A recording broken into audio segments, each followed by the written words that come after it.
gospel for this morning comes from the gospel according to John in the 11th chapter. Please stand as you are able.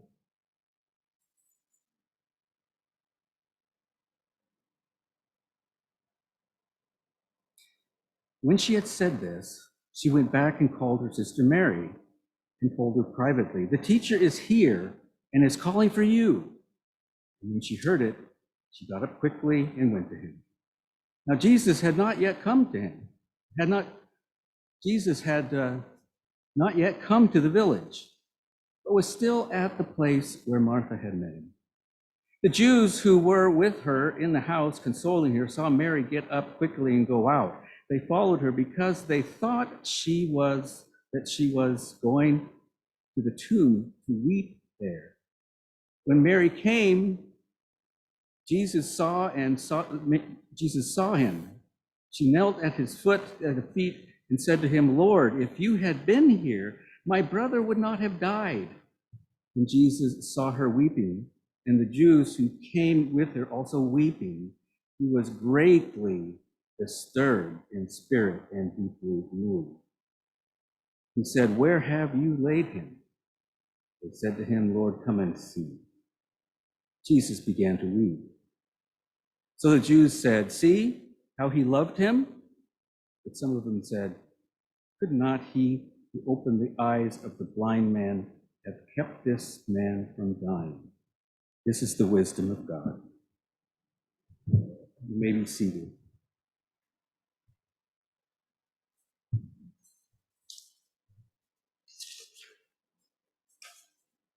I imagine some of you remember a book turned into a movie by a woman named Elizabeth Gilbert called Eat, Pray, Love. Anybody remember that one? It's about a woman who wants to get more out of life. She divorced, leaves the conventional American life about family and money and house and hopefully a once-in-a-year vacation in Cancun. To read it is enticing because, especially now, I think a lot of us just want to escape. I'd love to go on this trip. In the book, there are 3 themes in 3 countries. It was food in Italy, then prayer in India, and finally love in Indonesia, which actually was Bali, which is significant because most of Indonesia is Muslim, but Bali is Hindu. Something to know. It's been a while since I read the book, and I remember it was very popular, and there were some fun and beautiful things in it. Rome, ashram in India, Bali High. Anybody remember Bali High? Man, I'm old. But it was relatively without any tragedy. It involved privilege too, because how many people have the money to just take a year off and travel around the world? The question driving her was, what do I want in life? What do I want in life?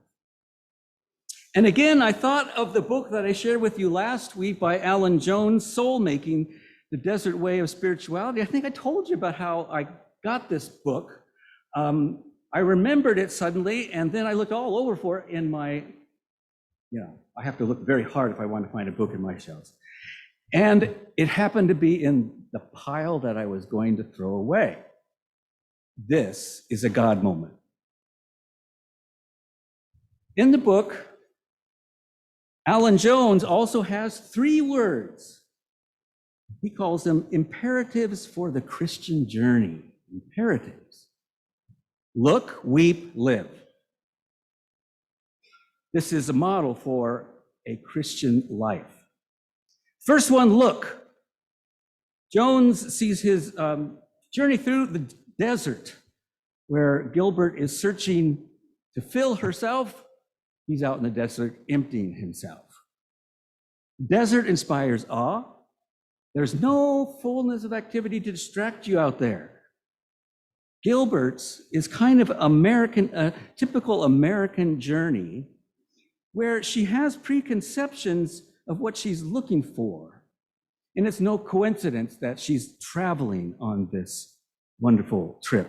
And while she's moving along, eating in another restaurant in Florence, Italy, Jones is in the desert feeling the chill of the sun going down.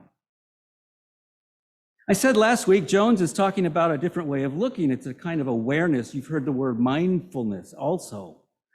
Awareness is not dependent on finding.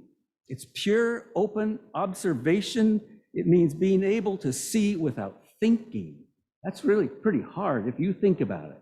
You watch things, you watch people without thinking about them or making judgments of anyone. Philosopher Jacob Needleman once said, "Is it possible to simply look without prematurely interpreting everything we see?"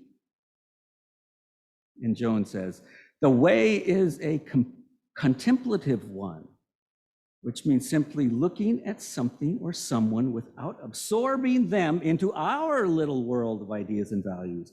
Contemplation means seeing what is there and refusing to hallucinate so that we see only what we want to see. It means being attentive to what is there as other than ourselves." I feel that difference between going shopping and taking pictures. You probably know about my shopping. I may have mentioned it before, but when I go shopping, I'm on a mission. I've got my list of things to get, and I'm going to go in there, and I'm going to get only those things, and I'm going to get out of there as fast as I can. When I take pictures, my attention is wide open. I get a lot of eagles, but I'm not looking specifically for eagles. I'm just looking for what's there. Sometimes it's an eagle, sometimes it's a spider web. This past week, I got pictures of a salmon run. The way of seeing commits us to two attitudes. The first is openness to change and transformation. The other is detachment, so that we don't absorb or take over what we see into our little world. This is summed up in the maxim, we either contemplate or we exploit. We either see things and persons with reverence and awe or treat them as genuinely other than ourselves, or we appropriate them and manipulate them for our own purposes. Does anybody see that sort of behavior going on? I've been going back to the library since it's opened up, and I like to go to the new book section. I went to Everett Library and I came across this book by a woman named Lisa Miller, The Awakened Brain. I'm fascinated right now with how things change our brains. This is an interesting book about the brain. And where was I? She says there's a difference between what she calls achieving awareness and awakened awareness. Achieving awareness is the perception that our purpose is to organize and control our lives. Our foundation concern is, how can I get and keep what I want? When we engage in awakened awareness, we make use of different parts of our brain and literally see more and differently. We look across a vast landscape and ask, what is life showing me now? Think of those two different questions. One is, what do I want to get out of life? The other is, what is life showing me? The first imperative is to look, not to think, expect, judge, capture, hunt, purchase, find, or exploit. Just be aware. The second imperative in Jones' view of the spiritual life is weeping. Are you kidding me? Why would weeping be part of the spiritual life? I imagine that's one response. I probably would have had that response, but right now this is one that's very intimate to me because mourning is a daily activity for me. When we really do look and see even our peripheral vision, the world gives us always a mixed bag. It isn't all about food, flowers, and romance, much as we would want it to be. And in recent years, our world is both Trumpian and Faustian. There is so much that I see today that brings tears to our lives. What does weeping do for spirituality? Well, you go to the Bible, you're going to find plenty of weeping. crying all the time, raising of Lazarus. What happened to Peter? What did Peter do when the cock crowed 3 times? Jesus wept over Jerusalem. It's all over the Bible. For Jones, tears are a gift and a means of grace. He says, tears flow when the real source of life is uncovered, when the mask of pretense is dropped, when all our strategies of self-deception and abandonment are abandoned, Our weeping is caused by the love of God. Tears help me see my neighbors as they really are. They wash away the grime of my possessiveness and projections and obscures my vision.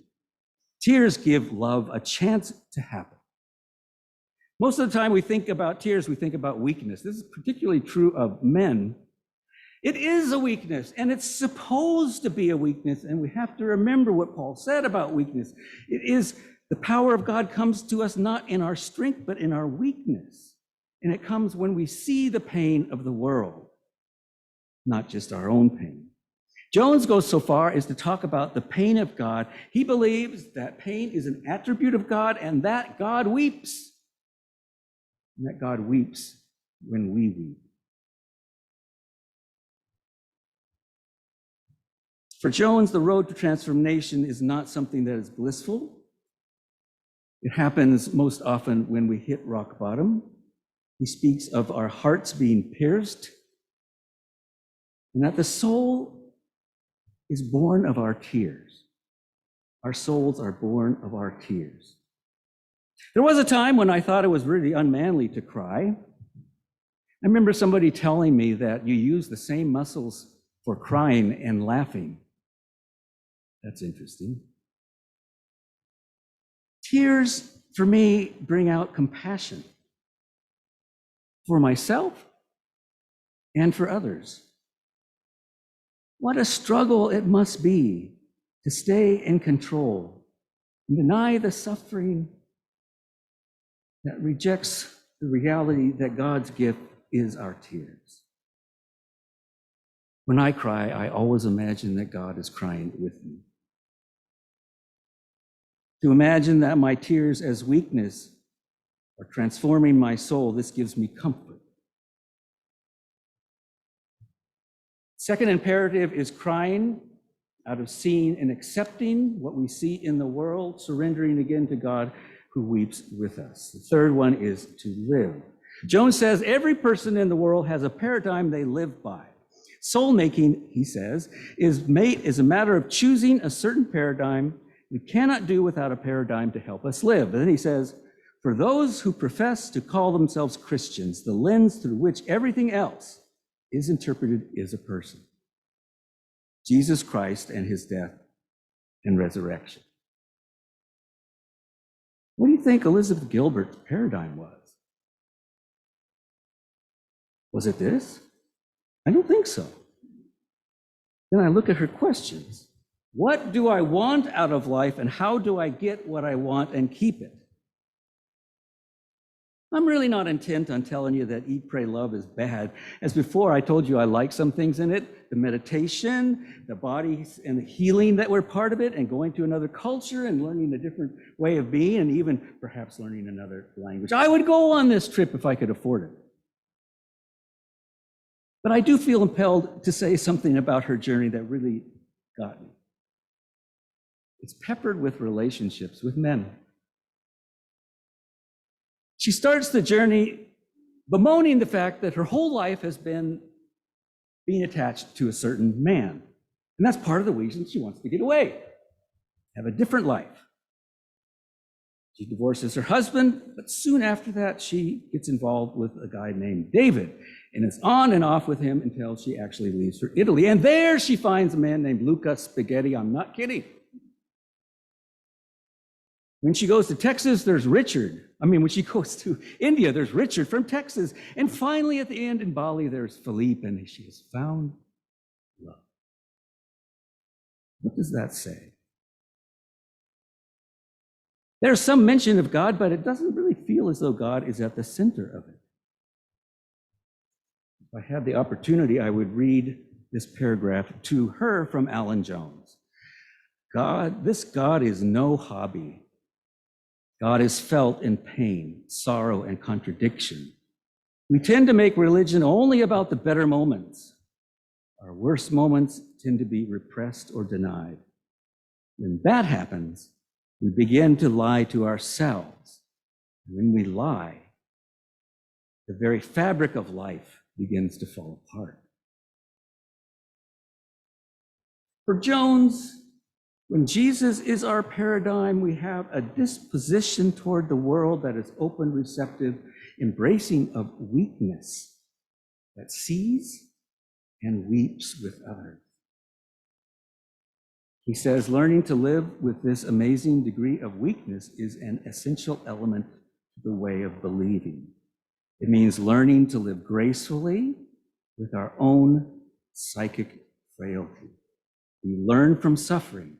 We live in awakened awareness and not achieving awareness. We love for the sake of others and not ourselves. It is a joyful agony that we have to live with. And there we go. Most critical thing for Jones is that we identify with others, that we see ourselves as inextricably tied to others. He says solidarity with others is essential. I have to learn that my ego is not my best real and self. My ego is not my soul.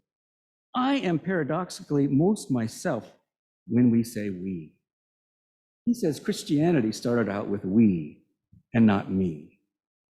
We and not me.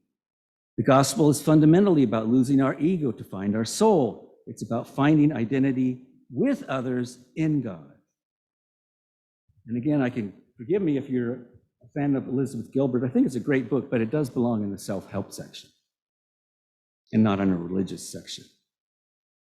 Imagine we were given a choice between these three paradigms, these two paradigms: eat, pray, love, or look, weep, live. I confess my first reaction is I want to go on that trip.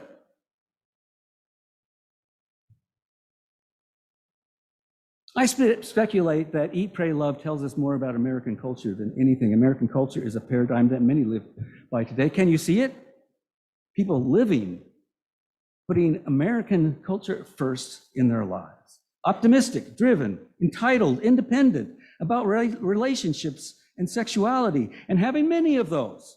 It's about the abundant life and fulfillment and acquisition, and everything has a price tag, and there's never a mention of suffering. Gilbert sets out to escape the normal American life, and she takes it in principle with her wherever she goes. Look, weep, live is countercultural. It's not especially appealing in our culture, and it doesn't come with a travel itinerary.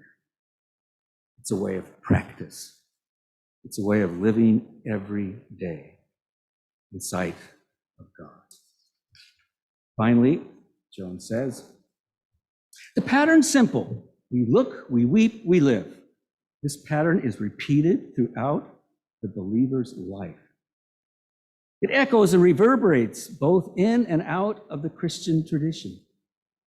If the word God is not to be debased, those who want to go on using it need to experience both emptiness and desolation. Without such experiences, the word God becomes simply a way of talking about our highest aspirations and our likes and dislikes. Look, weep, live. In the Spirit of Jesus Christ, amen.